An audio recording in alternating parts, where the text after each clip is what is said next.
Winner point को subscribe कीजिए और बेल आइकन को प्रेस कीजिए। संस्कृत टीचर, आज मैं आपके लिए काले मेघा पानी दे शीर्षक लेकर आई हूँ क्लास 12th से। आज काले मेघा पानी दे शीर्षक को हम पढ़ेंगे, तो हमें इसका लेखक परिचय देख लेना है। लेखक परिचय प्रारंभ करने से पहले मैं आपसे अनुरोध करती हूँ, यदि आपने मेरे चैनल को अभी तक सब्सक्राइब नहीं किया है तो तुरंत कर दीजिए और मेरे सभी वीडियो को अंत तक देखिए और उसे लाइक कीजिए, शेयर कीजिए। तो आइए प्रारंभ करते हैं।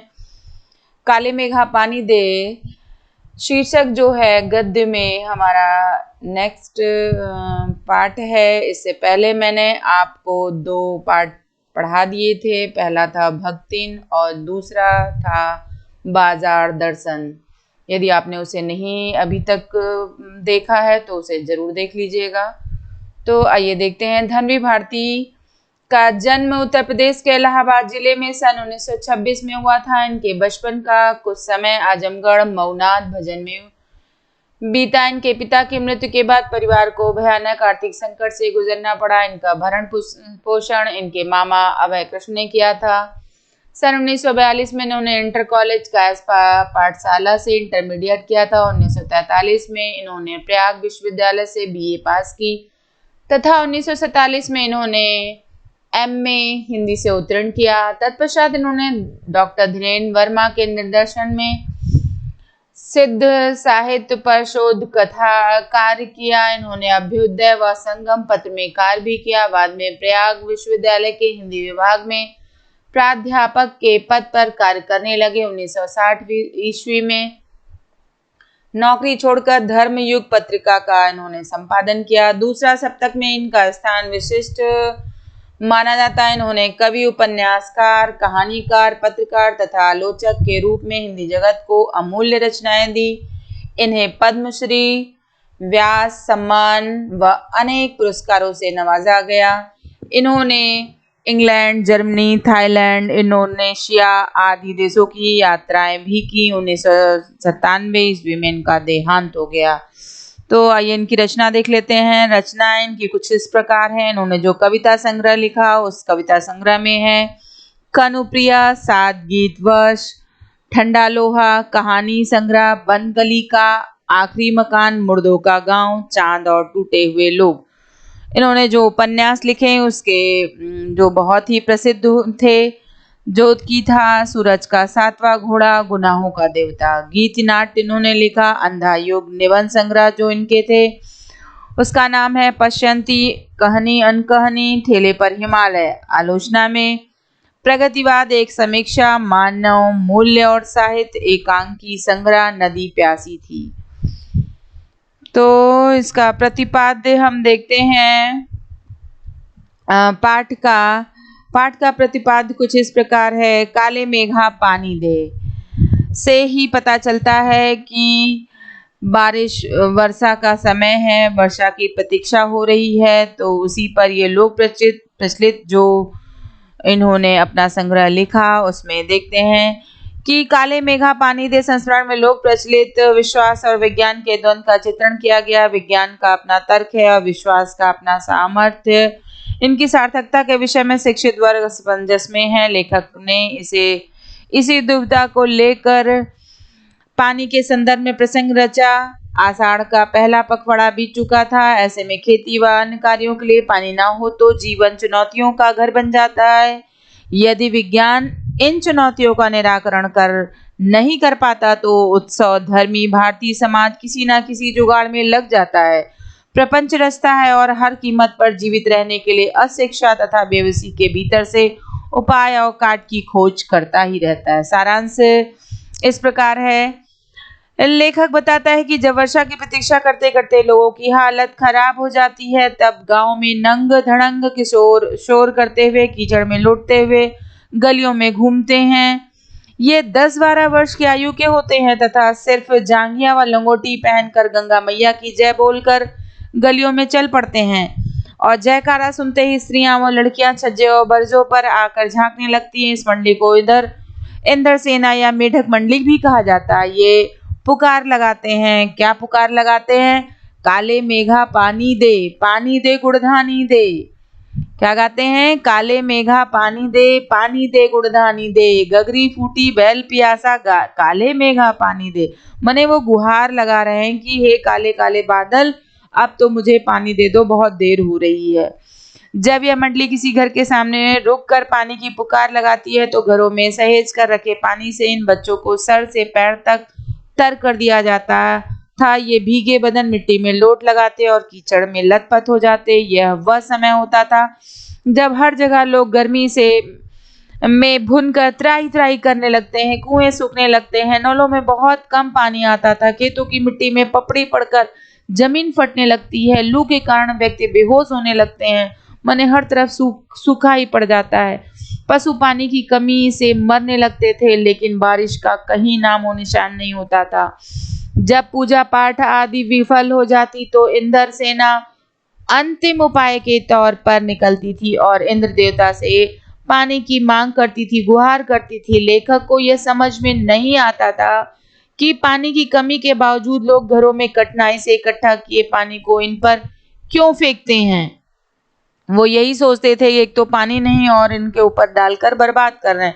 इस प्रकार के अंधविश्वास से देश को बहुत नुकसान होता है। अगर यह सेना इंद्र की है तो वह खुद अपने लिए पानी क्यों नहीं मांग लेती। ऐसे पाखंडों के कारण यह अंग्रेजों से पिछड़ गए और उनके गुलाम बन गए। लेखक स्वयं मेढक मंडली वालों की उम्र का था। वह आर्य समाजी था तथा कुमार सुधार सभा का उपमंत्री था। उसमें समाज सुधार का जोश ज्यादा था। उसे सबसे ज्यादा मुश्किल अपनी जीजी से थी, जो उम्र में उसकी माँ से बड़ी थी। वे सभी रीति रिवाजों, तीज त्योहारों, पूजा अनुष्ठानों को लेखक के हाथों पर पूरा करवाती। जिन अंधविश्वासों को लेखक समाप्त करना चाहता था, ये सब कार्य लेखक को पूर्ण मिलने के लिए करवाती थी। जीजी लेखक से इंद्र सेना पर पानी फेंकवाने का काम करवाना चाहती थी। उसने साफ मना कर दिया। जीजी ने कांपते हाथों और डगमगाते पांवों से इंद्र सेना पर पानी फेंका। लेखक जीजी से मुंह फुलाए रहा। शाम को उसने जीजी की दी हुई लड्डू मठरी भी नहीं खाई। पहले उन्होंने गुस्सा दिखाया, फिर उसे गोद में लेकर समझाया। उन्होंने कहा कि यह अंधविश्वास नहीं है। यदि हम पानी नहीं देंगे तो इंद्र भगवान हमें पानी कैसे देंगे। यह पानी की बर्बादी नहीं है, यह पानी का अर्ध है। मने उन्हें दान दिया जा रहा है और तो दान में देने पर ही इच्छित वस्तु प्राप्त होती है। ऋषियों ने दान को महान बताया है। बिना त्याग के दान नहीं मिलता है। करोड़पति 2-4 रुपए दान में दे तो वह त्याग नहीं होता। त्याग तो वह है जो अपनी जरूरत की चीज को जन कल्याण के लिए दे। ऐसे ही दान को फल मिलता है। लेखक जीजी के तर्कों के आगे पस्त हो गया, फिर भी वह अपनी जिद पर अड़ा रहा। जीजी ने फिर समझाया कि तू बहुत पड़ गया है। वह अभी भी अनपढ़ है। किसान भी 30-40 मन गेहूं उगाने के लिए 5 सेर गेहूं बोता ही है। इसी भी तरह हम अपने घर का पानी इन पर फेंक कर बुवाई करते हैं। इसी से शहर, कस्बा, गांव और पानी वाले बादलों की फसल आ जाएगी। हम बीज बनाकर पानी देते हैं, फिर काले मेघा से पानी मांगते हैं। ऋषियों मुनियों ने भी यह कहकर कहा है कि पहले खुद तो तभी देवता चौगना करके लौटाएंगे। यह आदमी का आचरण है जिससे सबका आचरण बनता है। यथा राजा तथा प्रजा, यह कहा भी गया है। गांधी जी महाराज भी यही कहते हैं। लेखक कहता है कि यह बात 50 साल पुरानी होने के बावजूद आज भी उसके मन पर दर्ज है। अनेक संदर्भों में ये बातें मन को कचोटती हैं कि हम देश के लिए क्या कर रहे हैं। हर क्षेत्र में मांगे बड़ी बड़ी हैं, पर त्याग का कहीं नामो निशान नहीं है। आज स्वार्थ एकमात्र लक्ष्य बन गया है। हम भ्रष्टाचार की बातें करते हैं, परंतु खुद अपनी जांच नहीं कर पाते हैं। काले मेघा उमड़ते हैं, पानी बरसता है, परंतु गगरी फूटी की फूटी रह जाती है, बैल प्यासे ही रह जाते हैं। यह स्थिति कब बदलेगी यह कोई नहीं जानता है। तो यहाँ लेखक ने काले मेघा पानी दे के माध्यम से पानी की दुर्दशा का वर्णन किया है कि पानी जब नहीं बरसता है तो लोग किस तरह से किस कदर परेशान हो जाते हैं और प्रभु इंद्र भगवान से गुहार लगाते हैं और उन्हें इस तरह से मिन्नत मांगते हैं, उनसे जयकारा लगवाते हैं, गंगा मैया की जय बोलते हैं ताकि उन्हें पानी मिल जाए और मेढक मंडली और इंद्रसेना के द्वारा। तो देखते हैं, हाँ, कुछ इसमें अर्थग्रहण संबंधी प्रश्न हैं जो गद्यांशों को पढ़कर आपको देने होते हैं। तो पहला गद्यांश हमारा, हमने जो प्रश्न इसमें से लिए हैं, उन लोगों के दो नाम थे, इंद्रसेना और मेढक मंडली, बिल्कुल एक दूसरे के विपरीत। जो लोग उनके नग्न स्वरूप शरीर, उनकी उछल कूद, उनके शोर शराबे और उनके कारण गली में होने वाले कीचड़ कांदों से चिढ़ते थे, वे उन्हें कहते थे मेढक मंडली। उनकी अगवानी गलियों में होती थी।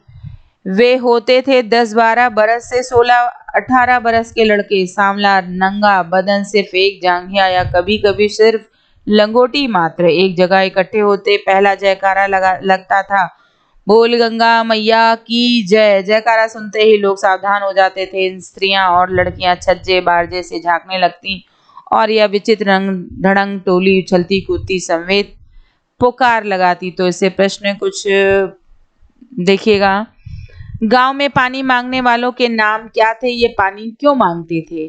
तो अभी आपने देखा कि गांव में पानी मांगने वालों के नाम, एक इंद्रसेना थी और दूसरी मेढक मंडली। गांव में अपने पानी मांगने वाले नाम में मेढक मंडली और इंद्रसेना। गांव में जब आषाढ़ में पानी नहीं बरसता था या सूखा पड़ने का अंदेशा उन्हें लगने लगता था तो लड़के इंद्र देवता से पानी मांगते थे।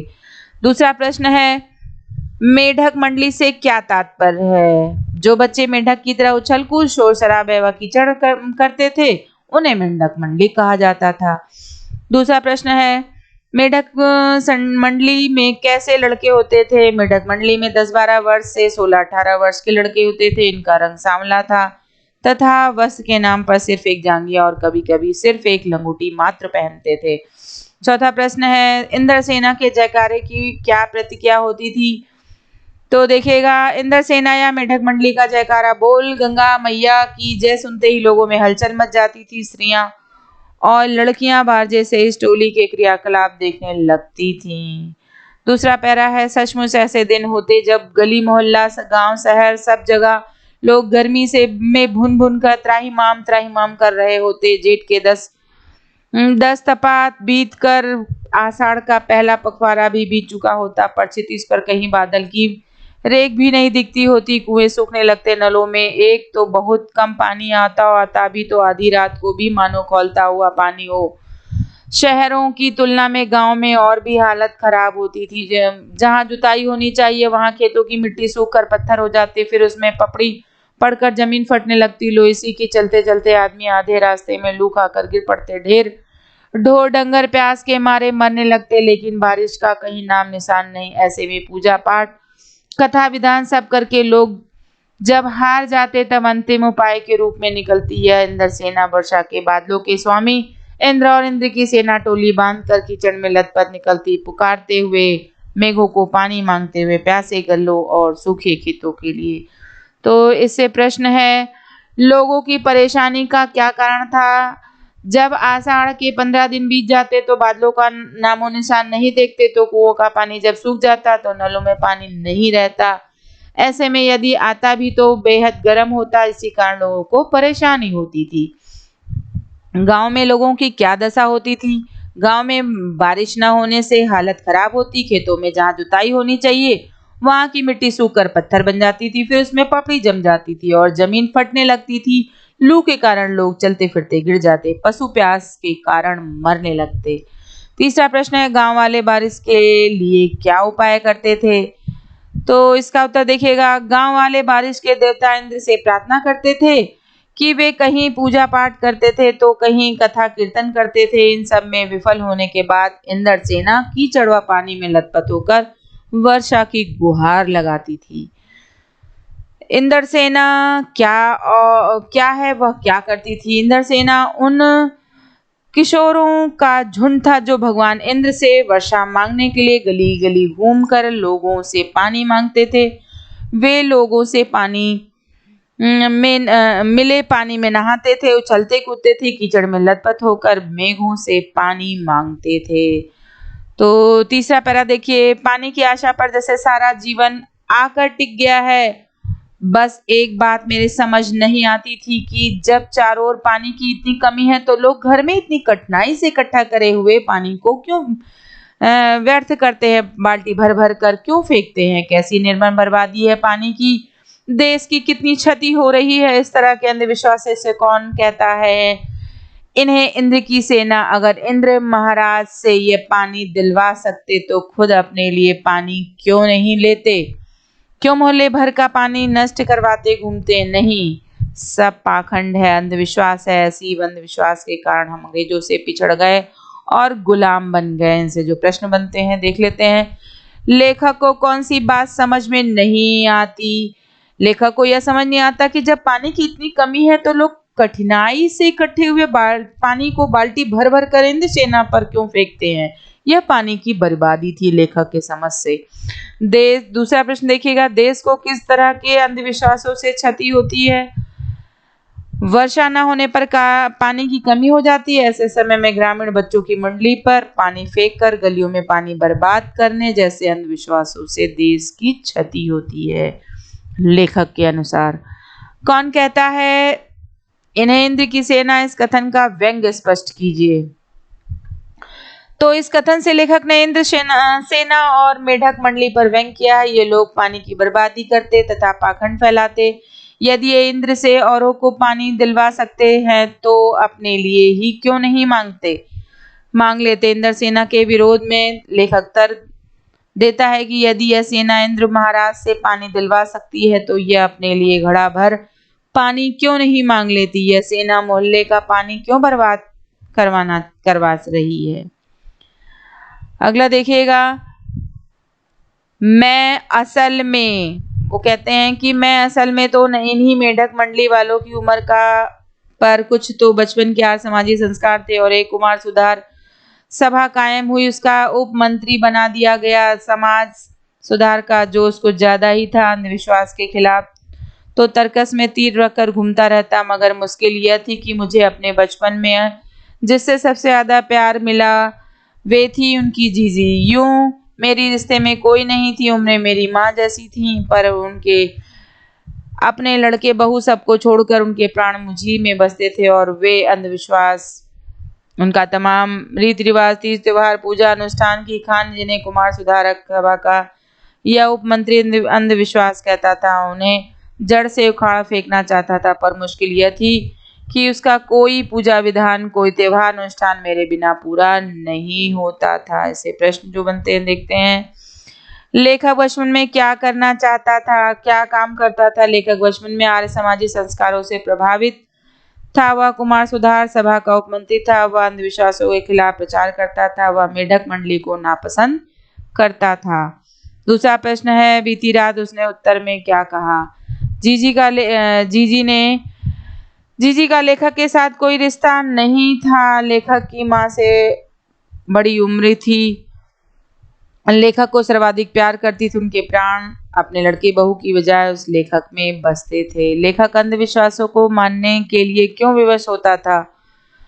लेखक अब जीजी तमाम रीति रिवाज, तीज त्योहार, पूजा अनुष्ठान को मानती थी तथा इसके सभी विधान लेखक से पूरा करवाती थी। वे लेखक को बहुत चाहती थी, इसी कारण लेखक को इन अंधविश्वासों को मानने के लिए विवश होना पड़ा। अंधविश्वासों के खिलाफ तर्कस में तीर रखकर घूमने का आशय क्या स्पष्ट होता है। तो इसका उत्तर देखिएगा, अंधविश्वासों के खिलाफ तर्कस में तीर रखकर घूमने का आशय है अंधविश्वासों के खिलाफ जन जागृति फैलाते हुए उन्हें समाप्त करने का प्रयास। तो आपने इस पाठ के माध्यम से ये देखा कि किस तरह से लोगों में अंधविश्वास था और लेखक का कहना था एक तो पानी नहीं और दूसरे पानी की बर्बादी हो रही है। तो हमें इससे ये शिक्षा मिलती है कि हमें पानी को बचाना चाहिए। हमारे भविष्य के लिए, हमारे आने वाली पीढ़ी के लिए बहुत अच्छा होगा यदि हम आज एक एक बूंद बनाएं। वो कहते हैं ना कि बूंद बूंद से घड़ा भरता है, तो हमें भी पानी की बचत करनी चाहिए। हमें पेड़ पौधे लगाना चाहिए ताकि हमें समय से पानी की प्राप्ति हो, जल वर्षा हो, हमें इस तरह के कुछ भी अंधविश्वास ना करने पड़े। तो आज हमारा समय यहीं पर समाप्त होता है, घंटी बज चुकी है और मैं आपको आपका होमवर्क देती हूँ। होमवर्क ये है कि यदि आपने मेरे चैनल को सब्सक्राइब नहीं किया है तो तुरंत कर दीजिए और मेरे सभी वीडियो को अंत तक देखिए, उसे शेयर कीजिए, लाइक कीजिए। तब तक के लिए धन्यवाद।